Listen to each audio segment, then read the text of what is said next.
Kingdom of Nri, Nigeria's oldest sacred empire. Before the Benin bronzes, before the Oyo cavalry thundered across the savannah, before colonial borders carved Nigeria into a nation, there was Nri, not an empire built on swords, not a kingdom forged by war, but a civilization ruled by sacred authority, spiritual power, and divine kingship. This is the story of the Kingdom of Nri, widely regarded as the oldest kingdom in southern Nigeria, and the spiritual foundation of Igbo civilization. According to Igbo oral tradition, the story begins with a divine figure, Nri. Nri is said to have descended from the heavens, sent by the supreme deity Ukwu. He arrived at the confluence of rivers in what is now Anambra State. The land was marshy and wild, so Nri prayed, and the land dried. His descendants would go on to establish what became the Kingdom of Nri around the 9th or 10th century, roughly between 900 and 1000 AD. Some traditions date it specifically between 948 and 1043 AD. But unlike other kingdoms, Nri did not expand through conquest. It expanded through belief. What makes Nri extraordinary is this. It had no standing army, no war campaigns, no territorial invasions. Instead, it ruled through ritual authority. The ruler of Nri was known as the Eze Nri. He was not a warrior king. He was a priest king, a spiritual intermediary between the people and the divine. His power came from sacred rituals, religious legitimacy, and cultural influence, not military force. Communities across Igboland accepted Nri authority voluntarily. Why? Because Nri controlled something more powerful than weapons. The Kingdom of Nri was built around a complex religious system. The Eze Nri and his priests had the authority to cleanse communities of abominations, resolve disputes through ritual, consecrate kings in other Igbo communities, establish sacred laws and taboos.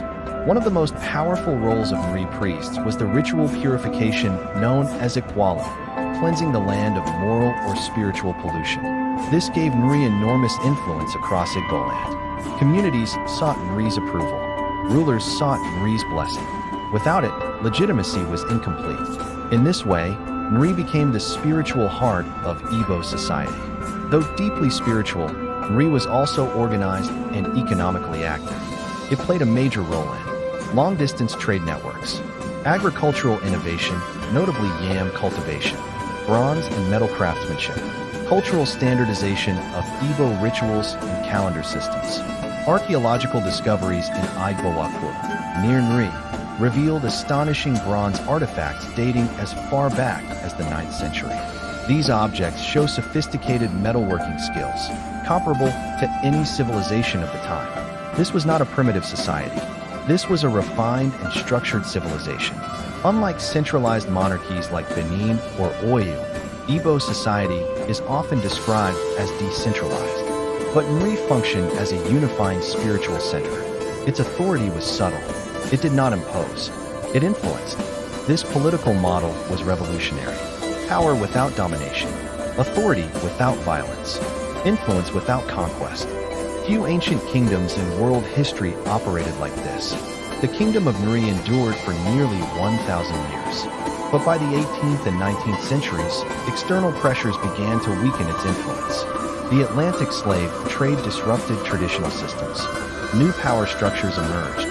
European colonial expansion reshaped West Africa. Finally, in 1911, British colonial forces formally ended the political authority of the Eze Nri. But though its political structure fell, its cultural and spiritual legacy survived.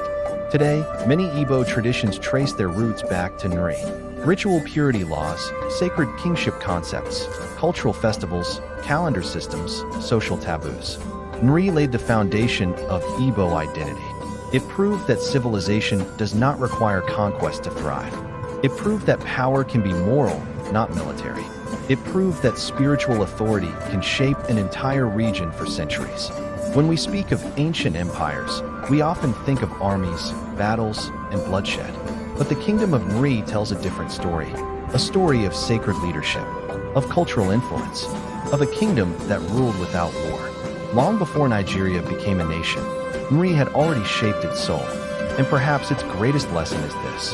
The strongest kingdoms are not always those built by force, but those built on belief. Like Subscribe and follow as we unearth the hidden mysteries of ancient kingdoms, dynasties, and civilizations.